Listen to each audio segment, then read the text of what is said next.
Welcome back to Off Ball Takes. This is your host, Yarby Laws, and this is my co-host.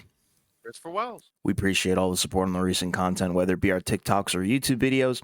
We've almost hit that midway point in the season where we get a clear picture of things for a lot of teams around the league. And before we get started with this episode, please don't forget to like and subscribe and follow us on Instagram and TikTok for more content and updates.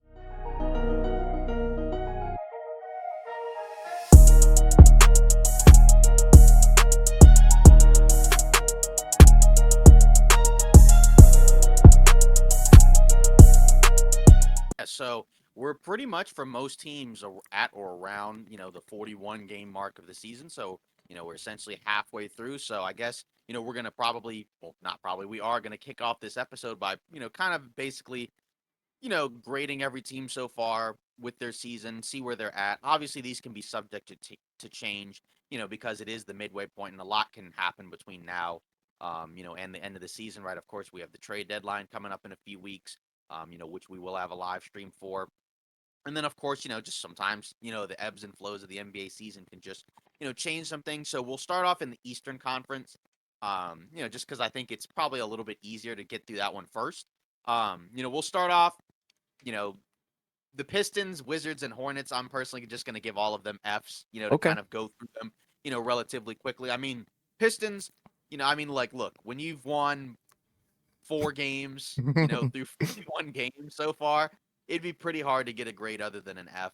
Um, Obviously they've had some, difficult things at different points, right? Like Cade's been out as of late. But before that, right, like, they had other guys, like some of the veteran guys out, but 4 wins at this point in the season, I think is pretty bad, even considering, like what we thought of the team, right? Like we thought they had a good offseason.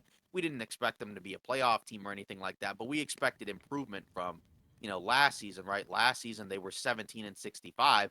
So they're still not even close to that win total halfway through the season, right? I Right. mean, like they've won 17 games, so they would have to win what, basically 13, of their next, 41 games, which I mean is not really like a ton, but like, is that likely? Probably not. So that means that with an additional lottery pick in Asor Thompson, um, and then some other decent young players, right, like Marcus Sasser that they've added, they're going to be worse, which, to me just doesn't feel right. I know that the league this season is better than it was last season, so maybe that's kind of what we should have expected, but not this. Like, that's pretty bad.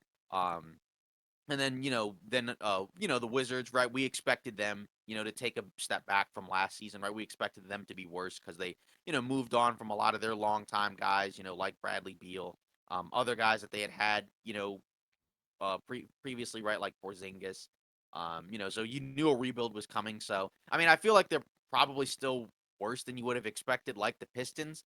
But at least the excuse is that, like, this is year one of a rebuild, so you're not building off like we've had, like multiple top 5 draft picks in a row. Right. Um, so they're in a different spot, but still not great. And then the Hornets, right? 8 and 30, I think is pretty rough. I think you would have expected them to probably be the best of these 3 teams, right? Because they've already had, some established talent at different points. But the problem has been like not all of it fits, but then also a lot of it hasn't played together, right? Like LaMelo Ball's missed a ton of time. Mark Williams, right, who had a really good start to his second season, he's been out for a long time with a back issue, and they already said that he's, still nowhere near close to returning. So that's, it kind of feels like a lost season for him, right? Brandon Miller, has played pretty well as a rookie, right? 14 points, 4 rebounds, 2 assists, 42 from the field, 38 from three, right? And also Asor Thompson, right? He's played very well as a rookie, but his minutes as of late have been so much lower, so he's not putting up the same numbers. Yeah. And then for the Wizards, right? Bilal Coulibaly, right? He doesn't play but so many minutes either, right? And you would expect him to probably play a little more since the trade, but just in general, right? Like there's not a whole lot to say about these 3 teams except they're bad, and I think we should have expected them to be bad, but they're all, I think, still worse than we thought, which is kind of concerning. But also, I mean, they're not very good. So Yeah, I pretty much agree with you on everything regarding the Pistons mainly because I mean they're historically bad, like you said, so they're getting an F from me. I would say the Wizards and Charlotte get a D though, because I think the one thing that, like you said, all these teams do have in common is they hit on the draft picks for sure. I think that was a good it was a good draft by all 3 of these teams, and getting Bilal Coulibaly for the Wizards, who seems like he's going to pan out, given some time. It just he just needs more minutes, and I think those minutes will come once they move some more veterans at the deadline. Hopefully, that's what I think they'll do. But I'll give them a D just because they were able to flip the stuff with Bradley Beal and then getting Jordan Poole, and then now it seems like they're creating some trade buzz for Kuzma. So around this midpoint, you can't be too mad about where they are right now because the team is garbage. But regardless, with Charlotte, kind of a similar thing, but I want to give them a little bit of slack because the health has been such a big issue with them. LaMelo's missed significant chunks of time. Rozier's been in and out as well. And then Brandon Miller's played, I think, fairly well at times. And then, it seems like he's a little bit streaky, but that's kind of what you expect from guys. And then, like you were saying, Mark Williams also being out does not help. So, yeah, with Charlotte, I'm giving them a D as well, but mainly due to injuries. Yeah. And then moving on, into the next, grouping, right? Just so everybody knows, we're basically going by the standings from bottom to top. Yes. From the East and then to the West. So the Raptors, the Nets, and the Hawks, right?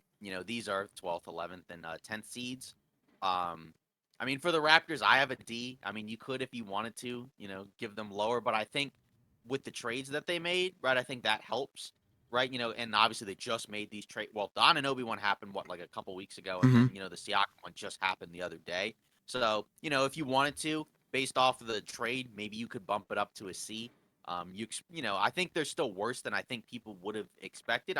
Neither of us were very high on them, but I think there were people who felt like there was a world where like they could be a little better than what they are right now, not necessarily 10 games below 500, especially Sure. you consider like some of the young guys like say Scotty Barnes, right? He's played very well. So that's a bright spot for them. But outside of that, right now the bright spots is the trades that they made, right? It wasn't really like, any of the other stuff. Like Siakam played fine, but you knew he wasn't going to stay, right? Anunoby was playing well, but you knew he wasn't going to stay. So I think the bright spot now is that you got back, in totality, like a good return for both of those guys, right? Like maybe you're not as high on the Siakam return, but when you combine it with Anunoby and then you also add the other pieces that you can potentially flip later on, like maybe Bruce Brown, like I said, you could bump it up to a C, but I just have it as a D because I still think like they performed below expectations. Losing Jakob Poeltl doesn't help either, right? Because obviously he's really their only real center. I know they cut I think it was Christian Koloko, right? To make that deal work, and I know he hasn't played at all because I think he's had a blood clot issue, unfortunately, um, according to Shams Charania. And then you look at the Nets, right? I have them at a D as well, personally. They're 16 and 24. Again, it's another team where I don't think either of us were high on them, but I still feel like they've underperformed.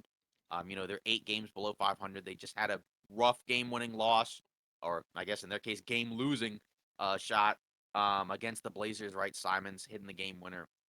But also it's like, what do you expect, right? Like Mikal Bridges is really good, but if he's the best player on your team, how good is your team, right? Because we already talked about last year.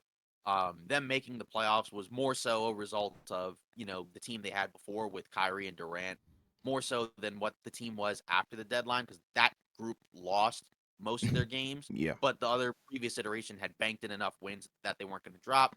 Losing Ben Simmons doesn't help either. They do have a number of guys that I think I like on the roster that I think could probably help other teams, but together on this team, it's just not enough. And I expect them, and that's where the grade could change, right? Where if they make some deals and then they move some of these guys to other teams, it sucks because they don't have their pick. I believe it goes to Houston. But at the same time, right, like you're not good anyways, and I don't really see a person that they can bring in that moves them up to the next tier. So they're probably unfortunately going to have to like move some of these guys and probably kind of bottom out and then just kind of eat the pick this year. I guess the consolation is that it's not supposed to be a great draft. So if you're going to not have your own pick, it's okay, I guess, or it doesn't hurt as much. Like if you have like a lottery pick and it's not a great draft, but still, Yeah. like that's where I have them as a D. And then Hawks, D, possibly F, depending on how you feel. Maybe you can say D minus if you want an in between. I think that they've definitely way underperformed, because I think we both thought the Hawks would be better. I don't think we expected them to be amongst the elite in the Eastern Conference, but I don't think we expected them at this point to be 10th in the East, right? Yeah. You look at, their backcourt, Trae Young and DeJounte Murray, it just hasn't worked, right? We've already talked about it. We've heard so many rumors, right, in terms of him going somewhere. So it feels like they're probably primed to move on. Trade DeJounte Murray maybe somewhere else, maybe a couple other guys as well. And if you can recoup something for that, right? Maybe you bump the grade up by a letter. But to me, this team has definitely been one of the most disappointing teams in the East, given the fact that I think we expected them to be better, even if we didn't expect them to be great. I think the hope was that like maybe they could be like 5 or 6, and avoid the play-in and maybe make like a decent you know, first round, performance or something like that by the end, but it just hasn't worked. And, it doesn't feel like it's really getting any better. I guess a bright spot is Jalen Johnson, right, in season 3.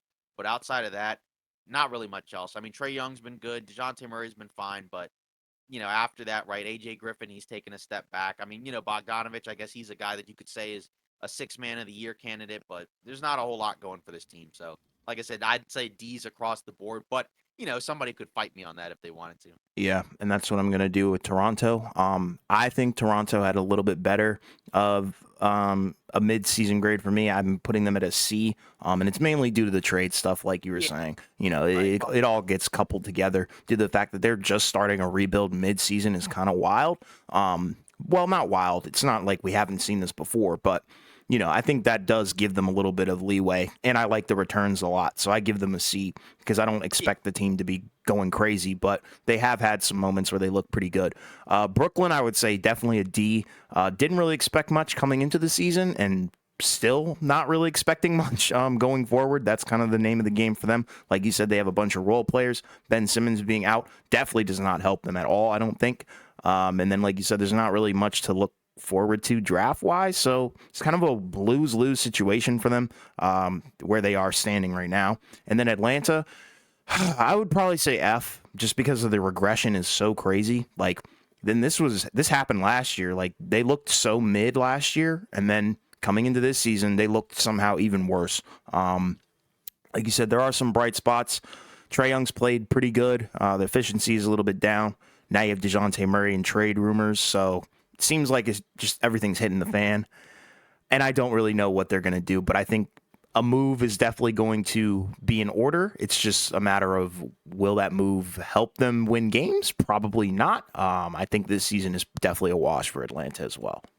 right. Yeah, and like I said, I think for the Raptors, yeah, like with the trade, you could bump it up a letter, and that's why it's subject to change, right? Because especially like let's say even if they don't win games, but all the pieces fit and everything looks really good and plays well, and then like I said, you continue to flip those other spots. That's where the grade can go up more. Where like even though you have a bad record, you still did some good stuff in terms of the front office. But the Yeah. other ones, I don't expect the grades to change a whole lot. Maybe Atlanta if they can get something back for the guys they trade if they do so, but yeah, I feel like those grades are probably, you know, kind of rough. But then moving on into the next grouping, right? The Bulls, the Magic, and the Pacers, right? So those are probably you could honestly probably give 3 different grades for each one. Yeah, agreed. I think with the Bulls, you know, early on in the season, you probably would have given them like a D or an F, but I think you could honestly argue maybe like a C minus Yeah. because since that horrible start to the season, right? They were able to turn it around. They're only think 3 games under 500. Levine, right? He was out for a while, and they were able to win games. And then since he's come back, they've actually been, I think, 5-2 or so, 5-2, 5-3. Unfortunately, now he just got hurt again against the Raptors, and it sounds like he's going to be out for at least a couple weeks, right? So that sucks for him. But either way, there's some bright spots, right? Like Kobe White has had a really good season, right? I think he just, signed a new deal in the offseason and he's lived up to it. He's played very well, right? DeRozan has still been solid. Drummond's been a really good backup big man. Caruso's played very well. So you have a lot of guys where I think like there's, some okay stuff there. But at the same time, like, you could argue like where I would say C minus is because like what is it leading towards? Because I need to know like what their approach at the deadline is, right? Is it a scenario where they, maybe trade a couple of their bench guys and bring in some other guys and try to make a play-in run, right? Do they end up, you know, making like a big move where they trade, like one of like DeRozan, or Levine or something like that, or is it just, or do they just stand pat? I mean, they are ninth, so they're technically in the play-in. So, I could see a lot of different things here. So that's why I would probably have them as a like a C, C minus, just because I think it started so horrible, and it's not that it's great, but it is better than what it was before. But at the same time, like I said, I think where if you wanted to bump it down a letter, what does it lead to? And then maybe it might change, if they get back a decent return for if they trade something. And then with the Magic, um, you know, based off of what it was earlier in the season, you could have had an A. Now I think it's been a B. Mainly just because they've slid as of late, right? They're 22 and 19. I think now that I guess they're 22 and 20, right? Because they just lost to the Sixers, right? So they're only a couple of games above 500 now, and a lot of that has just been due to injury. They've just had a brutal stretch, right? Franz Wagner's been out, right? Markel Fultz has barely played. Wendell Carter missed a lot of time, right? Jalen Suggs at different points was out. So all of their guys have basically taken turns being in and out of the lineup. And there's only so much, there's only so many guys that can be out at a time before it starts to really affect them. And it's just kind of hard to sort of make it up in certain places because they do have a lot of quality players. It's just some of them, are kind of, when they're out, then you end up moving up some of these other guys who aren't quite as good. Um, I think if they can get healthy, right, they could probably get back to winning some more games. But at the same time, it's going to be tough because some of these guys, we just don't know when they're going to come back, if they even come back, at all for the most part. What do they do in terms of the trade market, right? Do they trade like a Markel Fultz who's in the last year of his deal if they don't want to pay him? Do they move one of those other guys or are they just kind of comfortable where they are? But I would not give any lower than a B because I think we expected them probably at worst to be a play-in team, right? Like we expected them to be better, and they have been better. It's just the injuries haven't helped, and that's where I think that's where you kind of settle into a B. But again, there is a path for them to move up to A if they can get healthy and win some more games. Yeah. And then What's oh up? wait, and then the last one, the Pacers. Right, that one is an A, I think. Just in regards to I know seeding wise, right? Like they are, I think the seventh seed, right? In fairness, right? Halliburton missed some time, although they actually were able to kind of hang in there without Halliburton, right? They were basically able to stay afloat, which is what they needed to do. Now they're going to add Siakam into the mix, right? And I think that makes their team better, right? So that's where you factor in that trade as well. So they have a chance to make a push. And even though they're seventh, like, the gap between the 3 seed and the 7 seed is very minimal. Where if you win 4 or 5 games in a row, then you're gonna bounce up. So I expect them to start winning some more games. Because they had some tougher matchups recently, but now they're getting into a stretch I think where they're not playing quite as many ridiculously difficult teams. So it's kind of back and forth. So that's where when I look at that, I could give them an A. But again, if somebody wants to give them a B, you could. But I think A is fine because again, we expected them to be better. And they've definitely delivered. It's just a matter of do they finish as a top 6 seed? Are they able to move into 4, right? Because that's doable. I think 4 is probably the ceiling because I don't necessarily think that they can probably finish with a better record than the top 3. But either way, right? You got to be pretty pleased if you're Indiana so far. Yeah, for sure. With Chicago, I would probably go with a C. I'm going to go with C just because I like what they've done in terms of weeding out and figuring out what they actually do have to work with, like you were talking about with Kobe White and guys like that, Drummond as well. So you do have to feel good about that, regardless of all the rumors and the horrible start that they did have, and also Lonzo being out. I just have to give them kind of a pass for that as well. And then with Orlando, I would definitely go with somewhere in the B territory, just because you have to feel good about where they were. Where they are right now compared to where they were last season. We already know this team has a bunch of promise. They've got the personnel, they've got the players.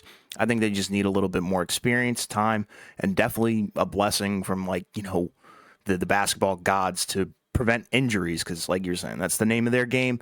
And then with Indiana, for sure, I think this is one of the rare A's around the league for sure because I think, the things that they've accomplished this season are remarkable. They made a lot of noise, even starting before the in-season tournament, leading into that. Tyrese Halliburton playing, amazing basketball, landing Siakam now, not mortgaging your entire future for that. So you have to feel good about that, keeping the young assets around.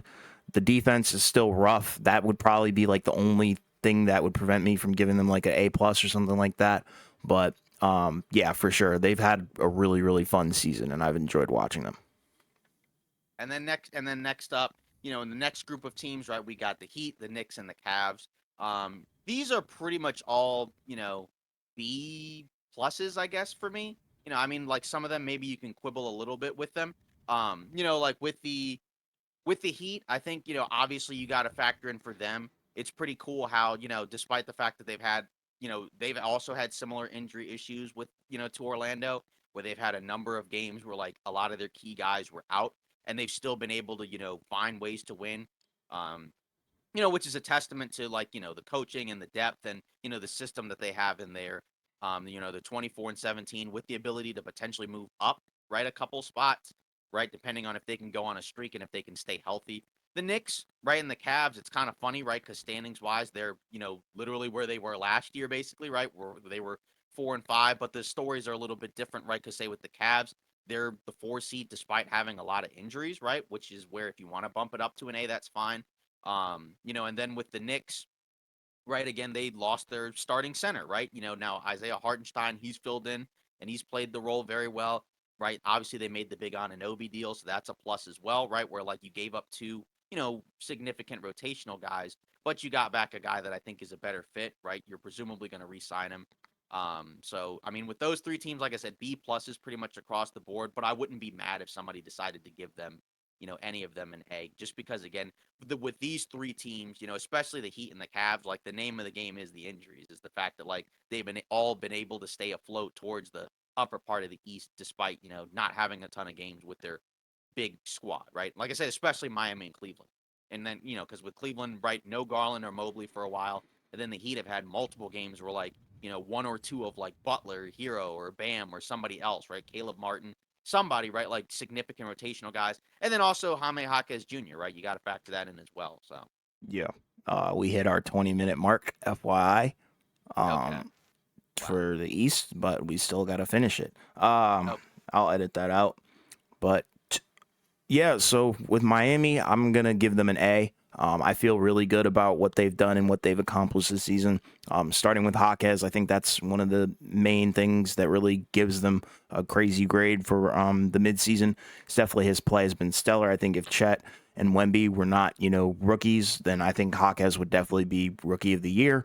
But regardless, yeah, the system, everything, you got to feel good about what Miami has accomplished so far, especially considering that a lot of people were probably ranking them a little bit lower considering where they were in the standings last year, although they did get to the finals. But I don't think a lot of people expected them to be this high.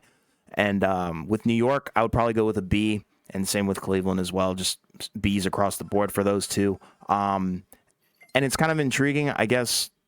Like with New York, you have to feel good about the great move with Anunoby because I think that's worked out pretty flawlessly, seamlessly. Um, the only questions that I really have are really Julius Randle. Still not a big fan of that. I just don't think this roster can really compete with him on the team. So I'm really gonna look forward to them moving on from him, and then I'll probably be a little bit higher on New York. But then when it comes to Cleveland, I'm also going to give them a B due to the fact that their play overall has been somewhat mediocre. I know they've won their last 6 games and they're 8-2 in their last 10, which is great, and that's no small task or anything like that.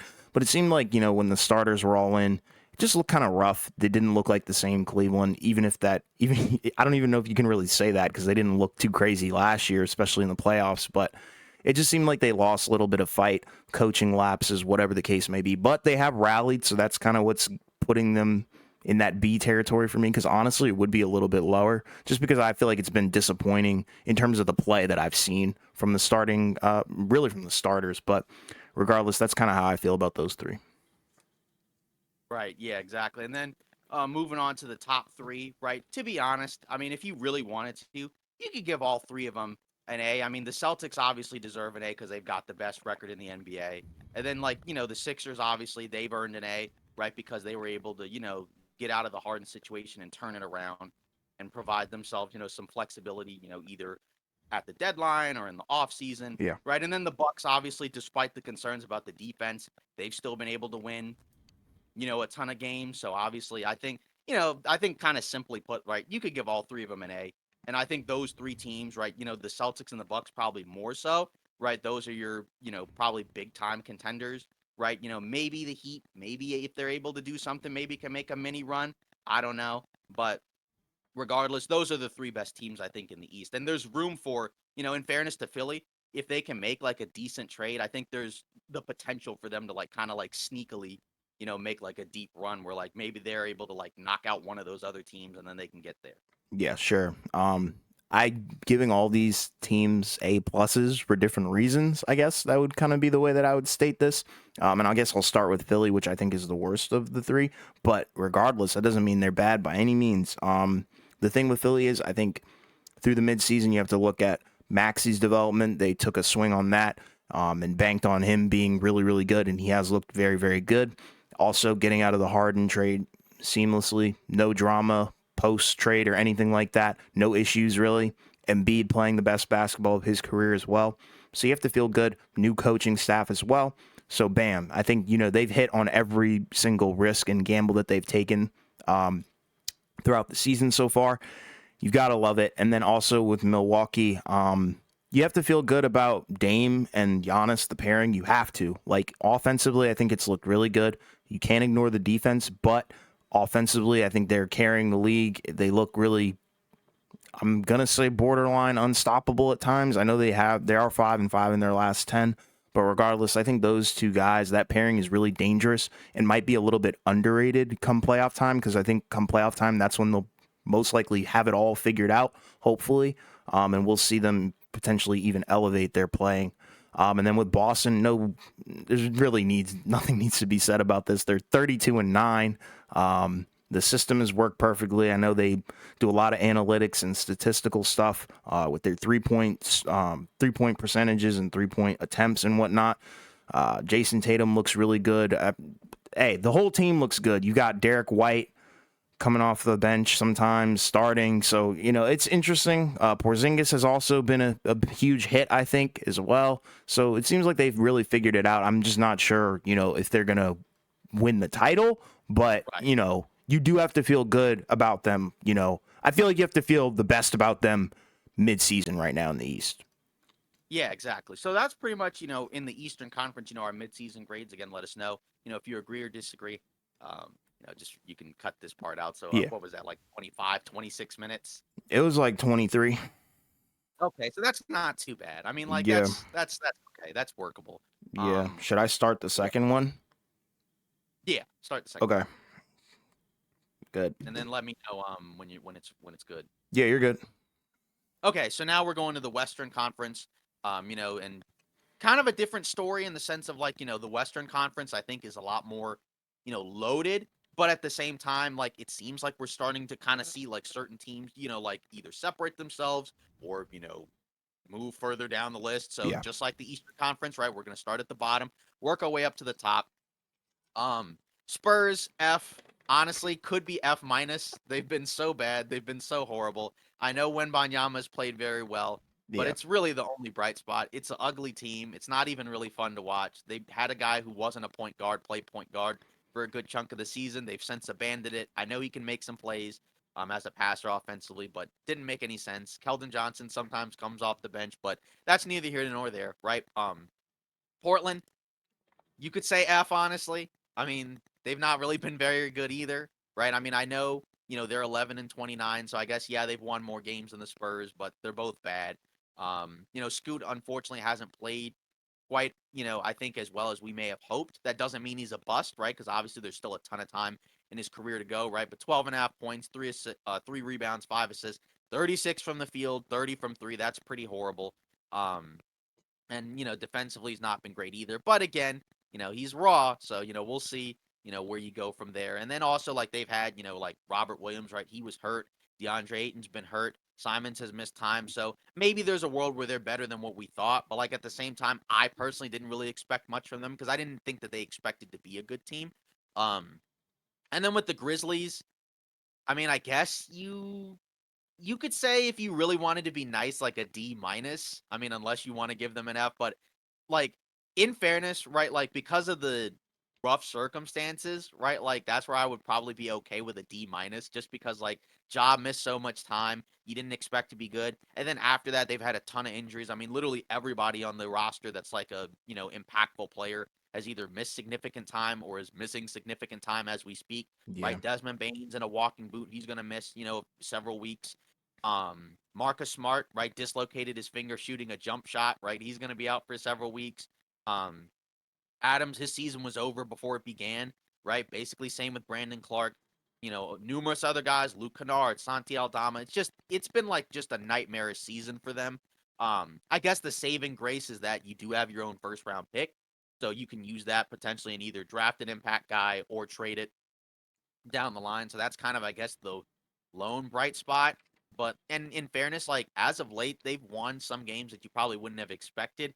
But at the same time, right, like they're at a point now where they're probably just gonna like, kind of soft tank and just be like, some guys may be out longer than they probably need to be because there's really no point in remaining competitive since Ja's done for the season. And it sucks, right? Because I think of those bottom three teams, that's the one that you would have hoped going into the season, had higher expectations. We knew it was going to be tough because they were already without some guys at the beginning of the season, but it's been a lot worse than we thought. And it sucks. So, like I said, the other two teams get an F, and I think you can give like a D minus for the Grizzlies. Although, like I said, you can give an F minus to the Spurs if you want. Yeah, Spurs probably F minus if that's even a grade. Like the lowest possible grade, Z, whatever you want to call it. Horrible. Not been a fan of how they've really played Wemby.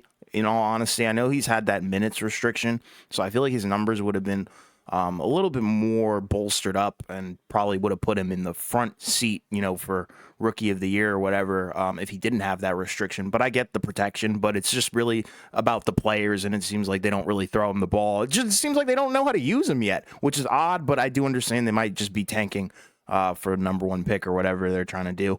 Regardless, Portland, F, haven't looked good. I haven't really seen a whole lot that makes me even really hyped for their future as well. So that's kind of scary. But as of right now, mid-season, you don't really feel good about this. But, I mean, you didn't expect them to go crazy or anything like that, just due to the roster. And, moving on from Dame is a big deal.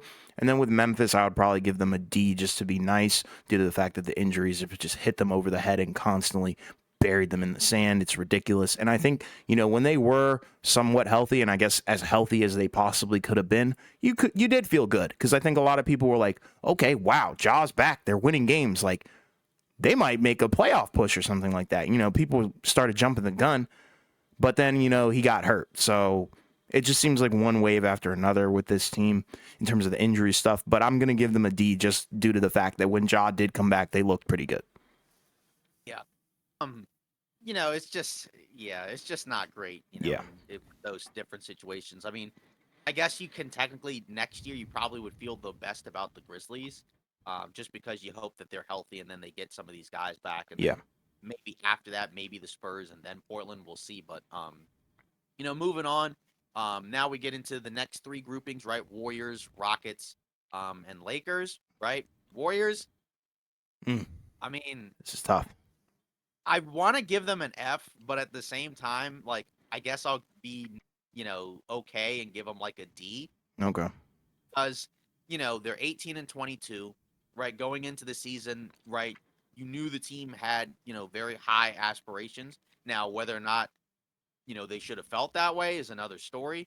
Um, I don't think neither you nor I were particularly high on this group's like championship odds. I know we had them in that tier, of contenders, right? Below Denver, but I think we felt maybe close to the worst about, that, about them in the sense. You were, I think, a little lower on the team than me, but I don't think either of us expected them to be like one of the final, four teams. Yeah. We thought maybe there's a world where it could be better than last year, depending on how it panned out, with the Chris Paul thing, but in fairness to him, he's not really been bad.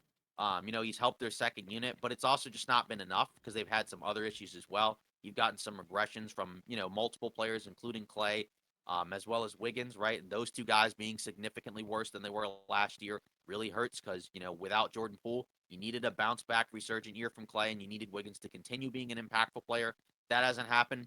I guess a bright spot is the young guys have played pretty solid, right? Like you've gotten really good rookie years out of, Pajemski and Trace Jackson Davis. And then also like Kaminga's played fine. But at the same time, like you need your veteran guys to play well, right? Because the young guys aren't quite at a level where they can, kind of make up for certain things. Obviously they just, got hit with like that horrible situation, the terrible tragedy with their Yes. assistant coach. So it Prayers. just feels like have just kept on coming and coming and coming, where like they've just been brutally, just put in these rough situations, right? Like Draymond, obviously, he went into a maniac mode and put himself out for almost 20 games, so that doesn't help. Yeah. Um, so I mean, I don't know, like it's got to be a D because I just feel like it's not been very good. And but at the same time, like I don't know if their grade's going to change a whole lot because I don't really know what they do. But we'll see. Rockets, I think you could flip this. You could say like a B minus, or C plus, whichever you want to feel. Maybe you could lean towards a B minus because they were so horrible last year that, and I think in fairness, we didn't really expect them to be like a top 6 team, in the Western Conference. We thought that they could, potentially compete, but we still, I think, thought that they were going to be out of the playoff picture. I guess technically they are because they're 11th, but there is a potential for them to move up. They definitely still look improved. Hmm. They've had some injuries, I think, as of late, right? Like Dylan Brooks missed some time. I think Jabari Smith missed some time. Um, but you've gotten some good seasons out of your vets. The young guys, Jabari Smith has played well. Shingun's played really well. Jalen Green is kind of up and down, so I feel like that's kind of the one that you're disappointed in. But overall, like I think just based off the fact that it does feel like there's legitimate, tangible improvement from the roster, that's where I could say like a B minus. Because even at the 11th seed, they're still better than what I expected. Because I still expect them to be like 12 or 13. Okay. Um, just because of of certain circumstances. But again, if you want to bump it down to like a C, just based off of how it's been as of late, I just didn't feel like the early part of the season was necessarily sustainable. But I feel like it's a decent team. And then with the Lakers, that's my team. I'm gonna be harsh. I'm gonna give them a D, just because I feel like that. I think it should be a better record when LeBron and AD have been healthy for most of the season. I know they've had some weird machinations with the coaching, right, where like the lineup has changed a bunch of times. Where like, the guards started the season together, then one of them came off the bench, then both of them came off the bench, and then one of them went back into the starting lineup, and now they're both starting. So Yeah. it's been really wacky. Um, Also just strange, right? Like coming off the in-season tournament, they've been, much worse. They've been better as of late. So there's a pathway, I think, for the grade to go up. Obviously, the grades are what they are right now. So I think, if they make a trade and they start winning some more games, they could bump that grade up. But like I said, I'm gonna personally be harsh. I'm gonna give them a D. And now I want to kind of hear like what your thoughts, are on this trio of teams because they may be different, or Yeah. maybe they're the same. It's a weird trio. I'm not gonna lie to you, and the fact that Houston is probably going to be my most or my highest rated of the three is very dark, I think. But yeah, for the Warriors, F 100%. You don't feel good about Clay. You don't feel good about Wiggins. Feel okay about Curry. Don't feel good about Kerr. Don't feel good about the management as well. It seems like they may have made somewhat of a debacle with the Jordan Poole trade. Who knows? We'll see. Because the Chris Paul move definitely has not worked out in their favor at all. Not due to Chris Paul, like you were saying. But yeah, you just don't feel good. There's a lot of tensions. The locker room seems to be in shambles. So we'll see if they can turn it around. But as of right now, they're in that territory where you don't feel good at all. So F for them. Houston, I'm going to give them a B. Considering where they were last year, like you were saying, you have to feel good about being 19 and 21, especially with the young guys, brand new coach as well. So mid-season, this is good. I think this is where they can afford to be. And they were much better, a Yeah, couple weeks ago. That's the funny thing. right. Like you And the thing really is could have that felt good about them yeah, even and the better. thing and the thing is that they don't have their own pick. It goes to Brooklyn if I'm not Yeah. mistaken. Oh no, Oklahoma City. It goes to Oklahoma City. So if they miss the playoffs entirely, where they're not even in the play-in, right, then Oklahoma City gets another lottery pick, which you don't want if you're Houston. Yeah. You'd like to be a little bit better, but still. Yeah. So I got to give them, their flowers for actually being a competitive team unlike some others. And then with the Lakers, it's tough. I was thinking F, but I might go D. I think I'm going to go F though just because I had them as a top 3 seed coming into this season and they have looked god awful at times. Coaching seems to be horrible. Not much has changed as of recently, especially since that report that we got. D'Lo seems to be somewhat still checked out, I guess, if you want to call it Played that. better. He's played better as of late. He For has, sure. because I think he had like a 30 something recently, but Multiple still, 30.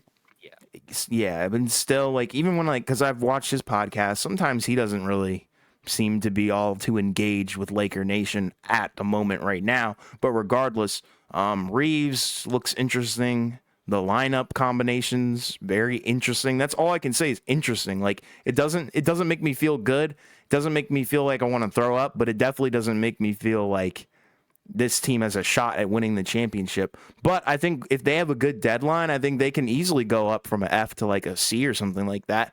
And because I think this team deserves to finish a lot higher than where they are right now.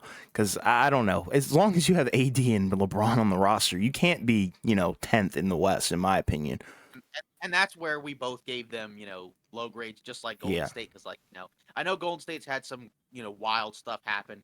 I sure. mean, Steph's played most of the season, but then, like with the Lakers, LeBron and AD have played most of the season. We've Yeah, gotten some healthy seasons out of a variety of stars, aside from a handful of guys. yeah, And like you said, we're at a point where like we're midway through the season, so these grades could change. So if people don't like some of the grades we've given, like they could change over yeah. time. But And we'll as of now, revisit them. yeah, but I think as of now, I was kind of thinking that ours were gonna be different, but those were pretty similar, right? Yeah, Like I think, they were like maybe one letter or half a letter difference, right? sure. But other than that, yeah. Now we're moving on into the next grouping: the Jazz, the Sun, and the Kings. Um, the Jazz. If you had asked me, speaking of things changing, if you had asked me like 2, 3 weeks ago, I would have probably said like a D or an F. Sure. But as of late, honestly, I think you could give them a B.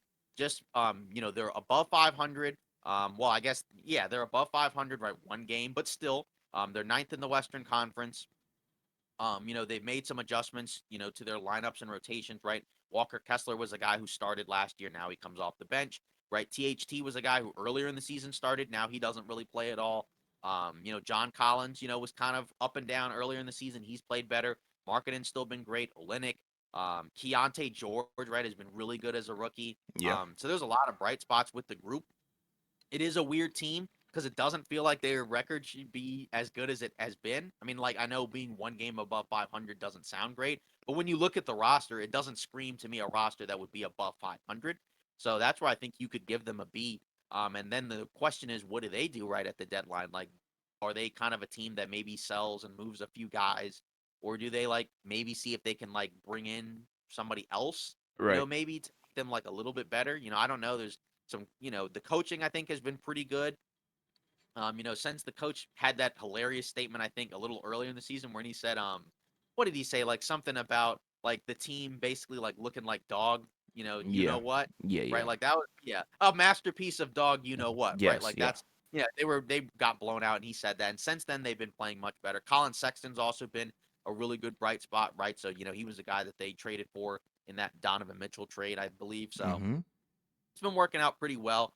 The Suns, I'm probably gonna put them at like a C plus, mainly just Hmm. because I think them with the record, I think like obviously you factor in they've had a decent amount of games where all the guys have been out, but I still would also probably say like given how expensive the roster is, probably don't really want to be eighth in the Western Conference just because it's a really tough road. I think they're a team similar to say the Warriors and the Lakers where they had title aspirations. You'd like them to be a little bit higher. But at the same time, why I wouldn't give them a D or an F is because they have more of an injury excuse than some of those other teams. Now that they've been healthier as of late, right, they've looked better. I still am not really sold on their ability to be able to win 4 rounds because of the defense. Hmm. But at least you can see a better concept of, proof of concept in terms of like what it looks like when all three of those guys play. And then for the Kings, I'm gonna be a little bit meaner and probably put them at like a D plus or like a C minus, Okay. just because they were the 3 seed last year. I guess the record isn't really bad by any means, but they've had some pretty bad losses as of late, right? They just had that horrific loss to Phoenix, actually, funny enough, right? Where they were up 20 midway through the fourth, lost the entire lead. They just lost to the Pacers, right? Where like Siakam was out, Halliburton was out, and none of the guys who were involved in the Pacers trade, were even there, right? Like Right. the guys that were on the roster before weren't even there. So it also just feels like I don't know, like some of the guys in that group, like I'm not necessarily sure like what they look like. Like would Kevin Herter and Harrison Barnes start for like just any NBA roster? Probably not. And that's where I think like it feels like they've regressed a little bit, even though the record isn't necessarily bad. But also like I don't think neither you nor I really looked at them as like a serious contender, No. right? Like even with the Suns like being below the Kings, I would 1000% like expect the Suns to probably finish better even if they don't finish with a better record, I can promise you, I think the Suns will have a better end to the season than the Kings, just because I think like you believe in them a little bit more. Um, and so that's what I would say with those three teams. Where it's like it's kind of weird, right? Because it's just like you wouldn't normally expect like teams in that grouping to really have good letters. And I guess those aren't really great letters, but like I said, there's also different expectations with these. So that's where I have those. Yeah. For Utah, for me, I'm gonna give them a B. I think they've looked very good in this recent stretch, and that factors into the entirety of this whole midseason thing. So as of right now, you have to feel good if you're a Jazz fan. 22 and 21. You're one game above 500, but doesn't really matter because you're kind of in the driver's seat for your own destiny. They kind of control it. So all they need to do is just continue to play well. But it wouldn't surprise me if they fall off the map in like a Yeah, week or two. right. Phoenix, this one's going to be interesting, I think, compared to yours. I'm giving them an A due to the fact that I've really liked the play from the stars, whether it be Devin Booker, who's been on a tear recently, and then also Kevin Durant as well. And I feel like, even though those guys have missed, a decent chunk of time, and even Beal as well, like they've missed a decent chunk of time. They're still 22 and 18. So, like, you don't feel bad about that, although the West is kind of close. But it wouldn't surprise me if they just go on a win streak and then we're talking about them maybe fifth seed, sixth seed, Right. something like I that. I think that the roster is definitely built to win a lot of Hmm. regular season games because they're going to be able to score as long as those guys remain healthy. It's just a matter of how healthy are they going to be? Because I mean, Yeah. like we're halfway through the season and they played about 10ish games together, if that. So that's where I think it gets really interesting. Yeah, and it's like they're 7-3 in their last 10 games, so you have to feel good. Like we know that there's winning possibilities and winning capabilities with this squad, and that's the way that I think the roster is built for sure. So it hasn't been too disappointing for me. I kind of expected it with the injuries, but you still have to feel good at the fact that they're not like out of the playoffs or deep in the play-in or something like that. With the Kings, They're yeah. not the What'd you say? they're not in the position like the Warriors, like in Exactly. yeah, or the Rockets. Or even like the Lakers, I would say, because I feel like with the Lakers, like they've been relatively healthy compared to the Suns. Like the Suns have been kind of hit with injuries, not as bad as Memphis, but their Right. guys have missed time. So and it's been hard for them to kind of figure who's going to play where if somebody's out. So and that was the main concern with them to begin with was if somebody's out, what's going to happen to the roster and the record. With the Kings, yeah, don't feel good about them. Like you were saying, the regression is kind of wild. I think this is something that isn't really talked about due to the fact that their stars have played well, in Sabonis and Fox. Like, it's hard to talk bad about a team when the two best guys are playing, some really, really good and efficient basketball. But other guys, you just don't really feel too good about them. Coaching seems to have taken a step back in terms of scheme, systems, and translating to wins. I don't know. I know he's passionate. Like, we can't take that away from him. We didn't even talk about that. But I think he was held back from Yeah. getting in the ref's face by his players. So, we don't hate a passionate coach. It's just you got to be passionate and smart. So I don't know if, it's translating well from last year. But regardless, I don't feel good about the Kings. We've gotten some hate comments in the past about the Kings. People have been like, yeah, still sleeping on them. Yeah, I'm going to continue to sleep on them until they prove to me that they weren't just a one-time playoff team. Yeah, Simple as that's that. yeah. So yeah, I think that's where we're kind of at, in that situation. Because again, with the Kings, I just feel like if they don't make a trade, they're probably not going to be, much different than it was last year. Except they may not have home court this time. Although, like you said, which hadn't really been talked about, is that like that middle part of the West, right? Once you get to like 6 to 10 or whatever is kind of close where like if one of those teams, like you mentioned Phoenix, right? They've been playing better. So if one of those teams goes on a run, then you can move up to 6, or and say like, and then like a team like the Kings where they were 6 or 7 like a week ago, they could all of a sudden fall down to like 9 or something like that, Yeah, which they're on a I'm not saying four-game losing streak. Wouldn't yeah, like surprise me. right, like, and I'm not saying it's gonna happen, but that's something that you do have to factor in. Where like that's why these grades could change. Yeah. And then moving on into the next tier, right? The Mavs, the Pelicans, and the Clippers. The Mavs, I'm gonna give them B plus, potentially A minus, but I think for them, I know they got crushed, by the Lakers in that last game. But I think overall, when you consider the fact like where they were last year compared to what it looks like this year, right? Kyrie and Luca, they've played very well together. Both guys have kind of, I know Kyrie has missed a decent amount of time. Luca missed a handful of games before he came back against LA. He's had a great season. Kyrie, after a slow start, he's played very well as of late, right? Hardaway played very well. Grant Williams has cooled off after a crazy hot start to the season. Dante Exum, who played very well, he's been hurt, so he's missed a lot of time as of late, but he was, kind of a key part of the rotation. Yeah. Lively has definitely been a revelation as a rookie. I still feel like they probably need more. Like just because we talked about it in the previous episode, where like they probably need to make a deal to get like another bigger guy in there, 4 or 5 type or some type of bigger forward that can just play alongside those guys on both ends of the floor. But either way, you feel way better about them than you did last year. They don't feel like a disappointment because I think they're about where we thought they would be. It just kind of factors into, just like all these other teams, what does it look like over the next few weeks? If they go on a losing streak, they're going to drop to that 8-9 spot. If they go on a winning streak, right, then they'll start to separate themselves and maybe, even get like to 5. Um, right, New Orleans, right at 25-17.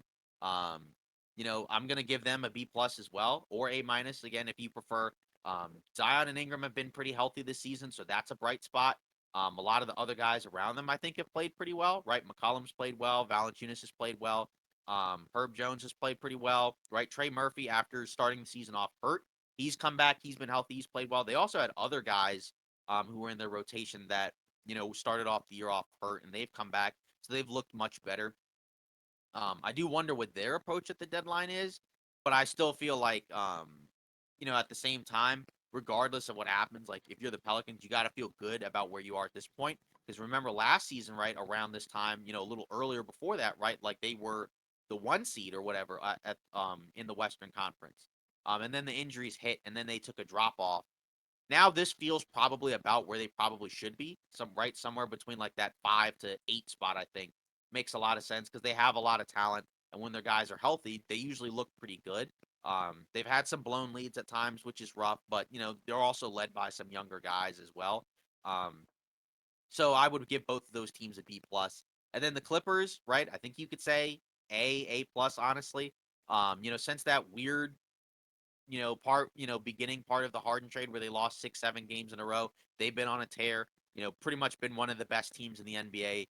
At 26-14, every game they either win by a lot or they end up finding ways to win in the closing moments. Harden's played very well, right? He's no longer in a super high usage role, right? Kind of playing more of like a facilitator role, setting up guys to help certain guys, especially Zubac. Paul George has played great as a second fiddle. Kawhi looks great as a now that he's healthy and playing really well. So there's a lot to really like about this team.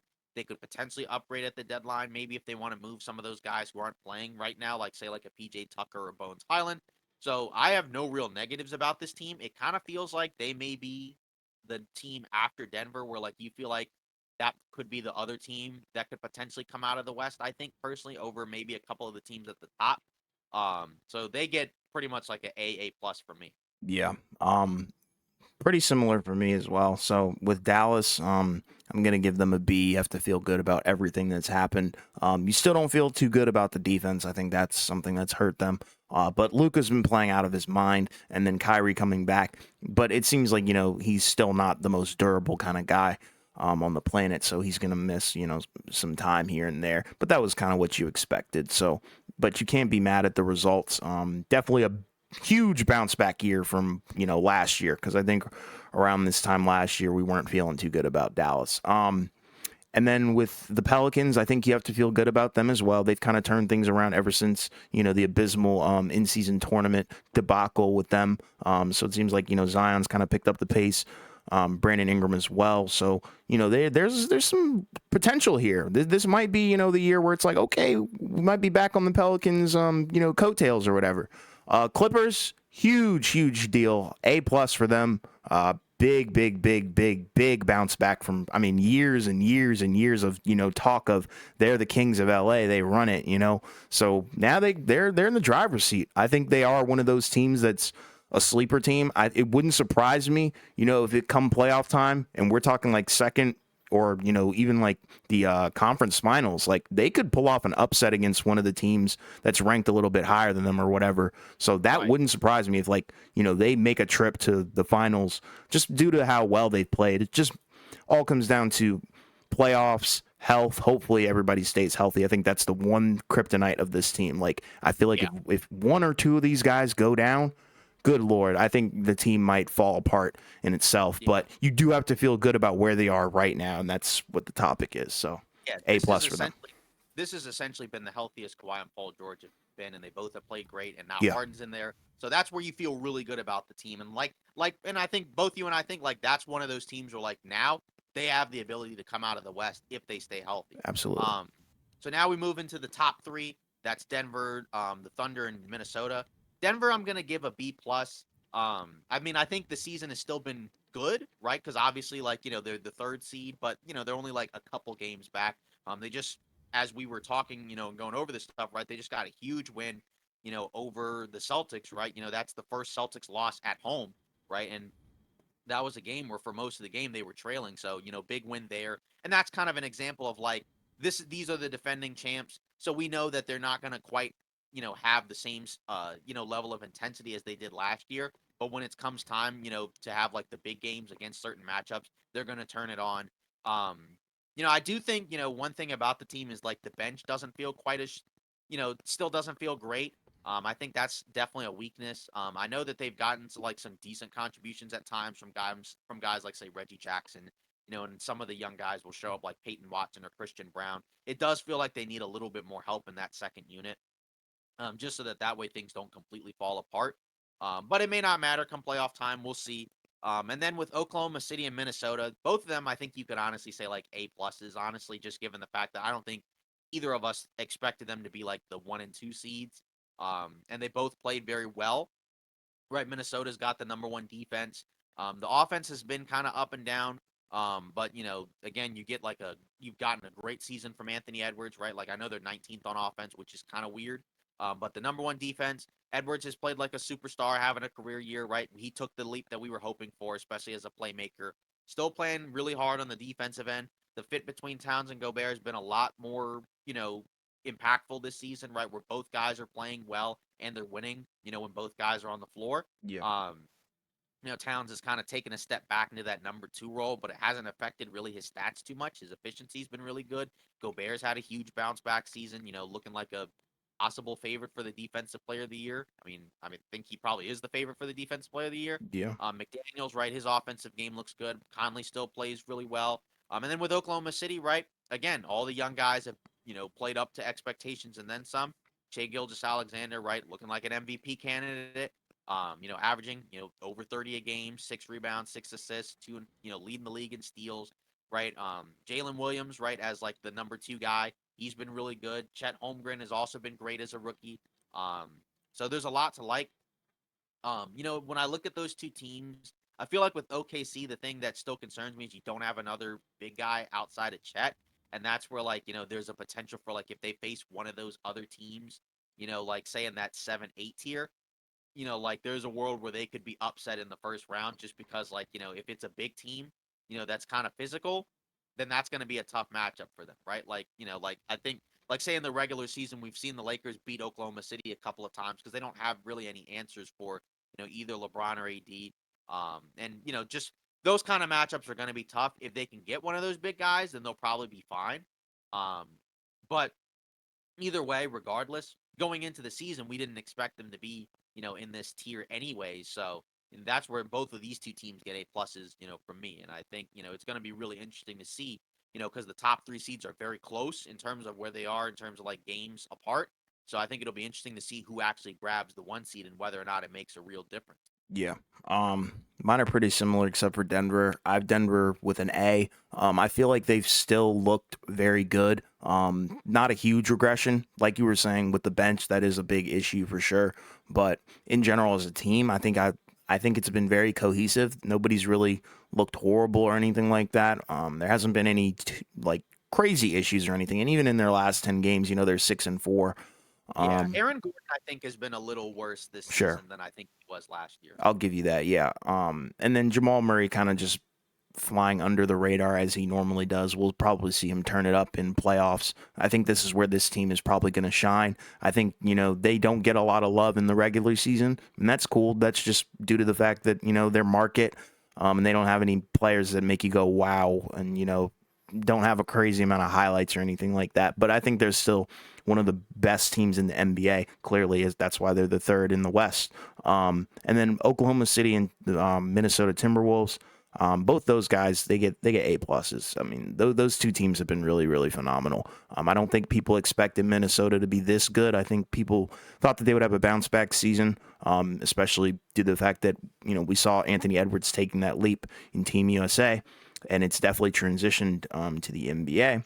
And then also, like you were saying, Towns playing good soldier and doing his job, hitting threes, and then Gobert also knowing his role as well, playing some stellar defense as well. And then the entire team is really just built huge. The size is ridiculous. So you love to see what Minnesota has done, and then obviously OKC. Not to glance over them too much, they're only 2 games back from being number 1 in the West, which is kind of interesting. So that's something to watch, I think. I just don't think that Minnesota's probably going to go on a losing streak. I think Minnesota might have solidified itself as the number 1 seed, but we'll see. It wouldn't surprise me if Oklahoma City does do that, just due to the fact that they know how to win some games. So, And their guys have been extremely healthy. exactly, yeah. So shout out Shea, shout out Chet, shout out J-Dub. They've all played very, very good basketball.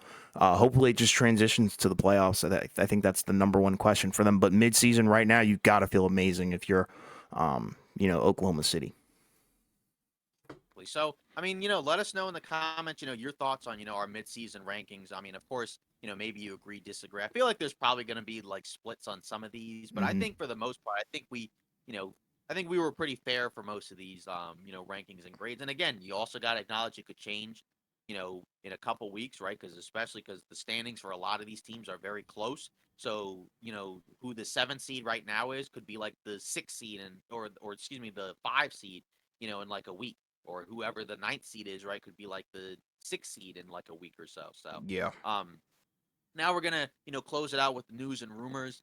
Um, just like a couple of, I guess, like finishing touches on the Siakam thing, right? According to Zach Lowe, the Pacers also, initially before they got Siakam, it sounded like they asked Utah about Lauri Markkanen. It makes sense that Utah isn't trading him because again, the Jazz have been playing a lot better, and I just don't see a reason for why you would do that if you're Utah, unless you get like a Godfather type offer. Yeah. Which, again, I don't know if a team has really put that out, as of this point. Yeah, that's kind of a funky one, right? Yeah.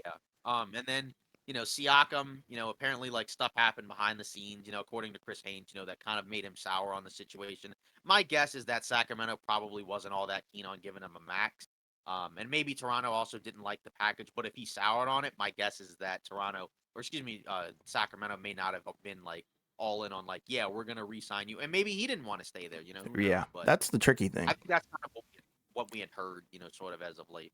Yeah, that's the interesting thing. The Siakam deal, it's kind of interesting. Like, it didn't really have a crazy amount of buzz, if you know what I'm trying to say, because I guess it's just due to the fact that that the tier of player that he is isn't crazy. He's not going to draw too many eyebrows or pique a lot of people's interest. But it is interesting that a lot of people are talking about it, post trade. And it seems like anytime that a rumor happened to have his name in it, people kind of just glanced over it. But now that it's happened, it is interesting to see all these details coming out.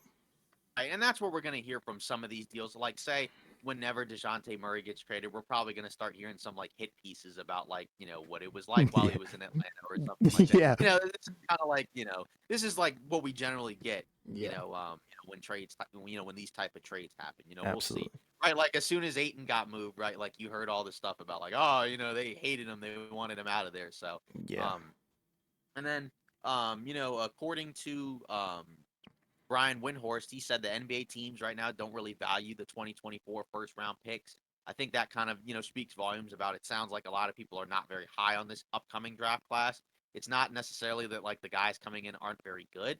It's just like the guys at the top don't necessarily seem to project as like, all NBA, type caliber guys, maybe guys that like can be good players on a team, but maybe not necessarily great. But of course, it can always change because there were other drafts in the past, right, that people had questions about. But some people are kind of treating this like this could be like the next 2013, Anthony Bennett #1 horrible draft, for like the 2000 NBA draft where I think it was like Kenyon Martin that went #1, right? Like there are some people that are projecting like this could be one of the worst drafts we've had in a while. Well, that's the intriguing thing because I think people are accurate about it. I think this draft is not very deep in terms of the talent and guys that are going to make an immediate, I guess, impact, which is kind of interesting because normally the most drafts are full of those guys, but are lacking in project guys. So it seems like this entire draft is going to be a project draft, which I'm very curious to see how that's going to translate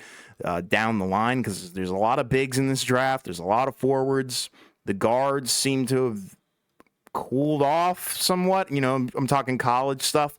And then also it doesn't help that two G League Ignite players are, the top two projected picks. I know that's changed as of late. A lot of people are higher on SAR, but not as much as, Ron Holland and guys like that. But it would be intriguing to see what it's going to look like. A lot of people's stock has risen, like Rob Dillingham, but these guys aren't really franchise changers. There's no generational talents in this draft. That's what I would say about it. So that does Right. kind of make sense that people don't really care about, the first round picks, which is smart of Indiana to, give up some picks and stuff like that. So it is interesting. Yeah. And then next up, so from Chris Haynes, we got like a weird. I don't know why this was usually breaking news to me would more so suggest that something happened, but it was breaking news that a team showed interest in a player, that the Milwaukee Bucks had shown interest in DeJounte Murray. I don't know how they would be able to get him. I mean, it makes sense that they'd be interested in him, but I would Yeah. be very curious to see what the deal would be. I mean, it would have to be right, like I guess it's 17 million, so it would probably have to be like something along the lines of like either like Chris Middleton or like a combination of like Bobby Portis and Connaughton or something like that. That would definitely be intriguing. It seems like there are some teams that like are fine with him like being like the other off guard. I thought he was more of a point guard, but for a lot of these teams he'd be the other guard. But like, do you think that there's like an actual realistic path, for the Bucks to get DeJounte Murray, or do you think it's kind of just like one of those things where it's like maybe Atlanta is like pushing this like to maybe drive up like the trade price or something like that? Because I don't see how Milwaukee would get DeJounte Murray after giving up a decent amount to get Lillard. I mean, I know it was like a 1-for-1 player swap, but like Yeah. what else do they have left? I mean, like I guess like I said, maybe Connaughton and Portis and something, but like I don't know. Dude, that just sounds like a load of baloney, man. I don't think that they would be able to even remotely pull that off. And not money wise, but I think value wise, it's like who on earth would Milwaukee want to give up?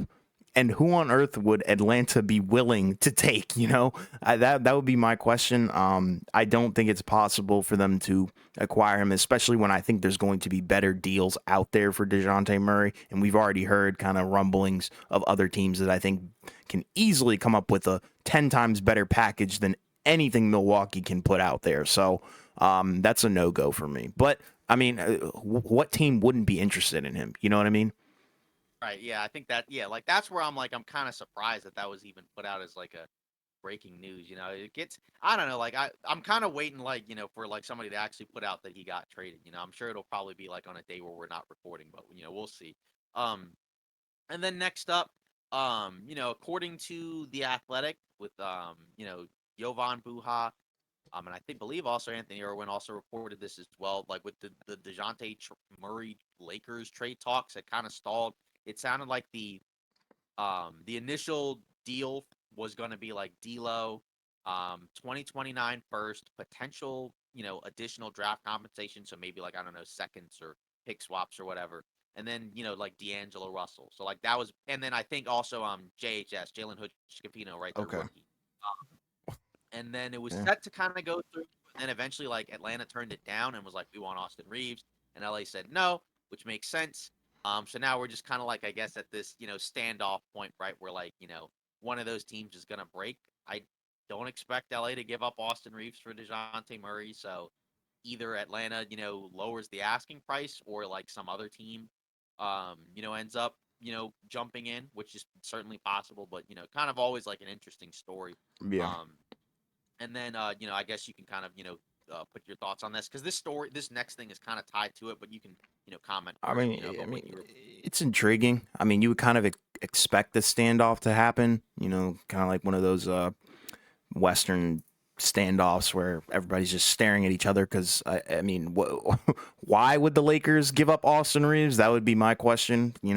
I do understand why Atlanta would want him, but why would they give him up for Dejounte Murray? I don't know. That doesn't really seem like the best thing to do, considering that you'd also be giving up D'Lo as well. So then your guard room is kind of down to what, one guy. So I just don't agree with that at all. So I do understand LA's hesitancy to do that. And then next up, also according to Jovan Buha, and I believe also this came from Anthony Irwin as well, right? So the Lakers have six potential trade targets. That doesn't mean that they're only looking at six guys, but these are, I guess, the names that they were able to get based off the intel and information that they have.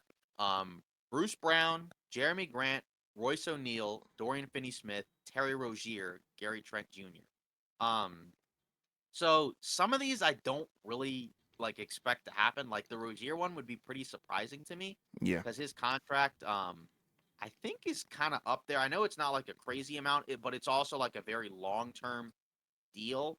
And also, it's just like he's a small guard.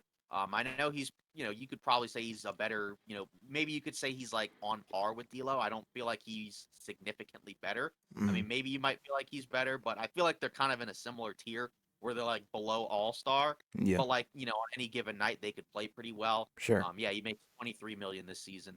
Um, Bruce Brown, is kind of interesting because I know in the offseason, right, before he went to Indiana, right, there was like a bunch of smoke about the idea that the Lakers would have used their uh, mid-level exception on Bruce Brown, and then he got, the 20 million from Indiana, and they used it on Gabe Vincent. So that would be kind of interesting. He makes what, 22 million, so it would still have to be another type of trade where you'd have to find out like what guys can you move. Um, same with all these other ones. Jeremy Grant, I don't expect at all. And that's a lot of money also. So like that would be kind of interesting to see what that deal would be. I feel like that's kind of a lateral-ish move, from a For sure. forward perspective. Royce O'Neal, Dorian Finney-Smith, Gary Trent, I think those are probably more like realistic in the sense of like those are probably guys that you could, move a couple guys for, one guy for, and then throw in a second and then I call it a like Gary day. Trent. Yeah, I like like that one. I think those make more sense. I feel like the other ones are like either pipe dream level to like you just wouldn't do the deal. Like I just wouldn't want Terry Rozier personally. Nor would I want Jeremy Grant. Mainly because like their contracts for what they are, I think you could probably do better. In terms of like because just and also like just in general because LeBron and AD's contracts are so significant, it makes it kind of hard to trade for like a third guy in a big salary. So it makes kind of more sense to be able to target like these mid tier guys. And I think like about half this list I think makes sense, right? Like where like I said, Royce O'Neal, although I probably prefer Dorian Finney-Smith, and then Trent, as you mentioned, and then Bruce Brown. But then like after that, like I said, Grant, Rozier, and even Bruce Brown, I feel like is probably just like a tough get. I feel like the other three that are cheaper just make like in terms of the financial stuff more sense. Sure. Yeah, I agreed. I'm really more on that Gary Trent wave. I think that would be an interesting player to pick up, but we'll see. They do tend to do moves at the deadline pretty often, so I would And be then the intrigued to this.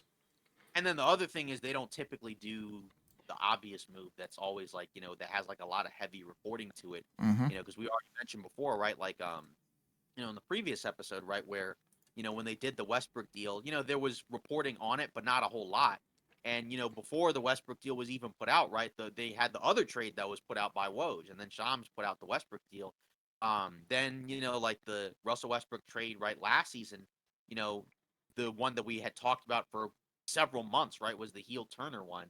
And then that ended up not happening. It ended up being the Utah one, which had some reporting to it, but the D'Lo part wasn't even a factor at all initially. So just kind of interesting. So I feel like that they're gonna do something. I just don't know if it's gonna be like the obvious one, right? Like it may not be Dejounte Murray, but it could be like something else that we're not even thinking about that could still be like a decent move. But I Yeah. think like it makes sense to target like bigger athletic type guys, and then also two-way guys. I think that makes the most sense.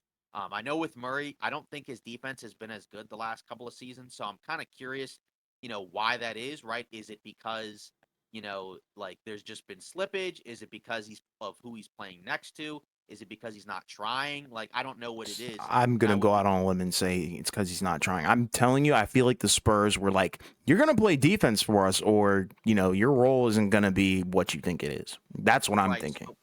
So that's where I'm kind of interested to see if he's on, even if it's not the Lakers, but if it's another like decent team, is there a potential where it's like, okay, now he's not the number two guy, maybe he's 3 or 4 or whatever, and then that kind of allows him to put more effort, onto the defensive end. If it's what you believe, where you think it's like that he's just not trying as much, Yeah. that's why I'm kind of curious because I just don't know what to expect out of him because I know, in the past we've seen him as like a really impactful guy. He just hasn't been very impactful in Atlanta. And like I said, I'm just not sure why that His is because I'm offenses look good. His all-around right. game has looked horrible That's though. the good part where it's like you like the fact that his 3-point shooting has been pretty good. Yep. But then it's like, he could go to another team and then it kind of drops to where his career averages are, where he's, kind of a little below average. But we'll see. Yeah. And then next up, some more Josh Giddey stuff where it sounds like, he won't face charges, following an investigation, into the alleged relationship with a minor. Apparently they've been unable to corroborate. This relates to that police investigation thing, right? In California, right, where basically they've not been able to corroborate any criminal activity. I guess that means they've not really been able to like get any information from anybody necessarily. Yeah. So like I guess they don't really have anything to really charge him with. So it'll be interesting to see what the next phase is. I don't think the NBA has finished its own investigation because I think that was separate from the police one. Yeah. Um, but obviously he was asked about it and he was like, I understand the question, but there's no further comment right now, right? Like he's not going to say anything about it. Yeah. So we'll see where this leads. But that first investigation it seems like has come to an end. So now we'll just have to kind of wait and see what happens with the NBA one. Yeah. I mean, it's one step of the process, I guess. Like, I don't know anything about it. I hope nobody who's one of our viewers knows anything about this process, but it's like, at least we can kind of talk about it and it's something to report on because it was kind of silent for, a month or two now, I guess. So, Right. it, It's been. it I think it was first talked about like or went viral like Thanksgiving or whatever. Thanksgiving, Like the yeah. event happened way before because it was like what like a couple years ago, but Yes. know about it until like around Thanksgiving. Yeah. So, I mean, Yeah. you kind of do have to feel good that we do have an update of sorts. I'm just going to be curious to see what the NBA's official statement is going to be on this once they wrap up their investigation. But it seems like Josh Giddey's taking a lowercase W. Right. So now we're moving on to our last, news thing going on. Now we've gotten our third All-Star fan voting returns. Not too much has changed, right? Obviously now the voting closes on well, I guess by the time you'll have seen this, the voting will have already been closed on, January 20th. And I believe January 28th, I think, is when they reveal, the starting all-star group, if I'm not mistaken. Okay. So that'll be interesting to see, right? So when you look at the West, right, front court hasn't really changed. Still LeBron, Jokic, and Durant. And then with the guards, Luka and Steph still lead the way. Then in the East, right, Giannis, Embiid, and Tatum. And then Halliburton and now Trey Young has continued to overtake Lillard. Um, just keep in mind, fan vote is 50%, and then media and player vote are 25% each. So just because, just because guys are where they are in the list, that doesn't necessarily mean that's where it's going to end up. Like Lillard and Trey Young are very close in terms of the numbers, and like the media player vote could potentially push one, over the top. Like Lillard's behind Trey Young right now, but if he gets like a more favorable player and media vote, he'll probably go over him. Because I think I forget how it works, but they weight it and then they like have like these final numbers that basically determine things. They don't use like the 4 million and then like take like 300 players or whatever. Like they weight the different things very differently in terms of like giving them separate numbers or categories. But it doesn't seem like much has changed except like a couple of guys that were like in certain spots have moved either up or down. But the final grouping again doesn't really surprise me. I mean we already did our all-star lists, right? So you can Yeah. check that episode out if you want. Hmm. I mean, again, like, it's a little bit different, right? Because we had some guys, in the starting group that weren't in there. But again, it also is the combination of, like I said, player and fan vote. So always kind of interesting to see. And this is the final one that we'll see before, they actually have the official stuff in about a week or so. Yeah, I mean, it should be really interesting. I think in regards to really, this doesn't really have to do anything with like, the All Star return because, those are what they are. But I think the All Star game will be interesting. We're returning back to the OG format. Indiana seems to be going all out, with that basketball court in the airport or whatever. That's made some waves. So, this will be an interesting one. But, going back to the fan returns, it's kind of to be expected, I guess. All the fan favorites are pretty much there. The guys who deserve to be there are definitely there, and I'm glad Trae Young's getting his flowers. Somewhat, overtaking Lillard because I think Trae Young has played very good this season. In terms of his facilitating and scoring at the same time. So love to see it, man. Yeah. So, yeah, that's pretty much it for today's episode of Off Ball Takes. Again, let us know your thoughts on, our grades, midseason grades for these teams. Let us know your thoughts on these trade potential scenarios, right? What you think, whether you or not you think these are good ideas. So thanks for all the support. Don't forget to like, comment, and subscribe, and we'll see you Friday.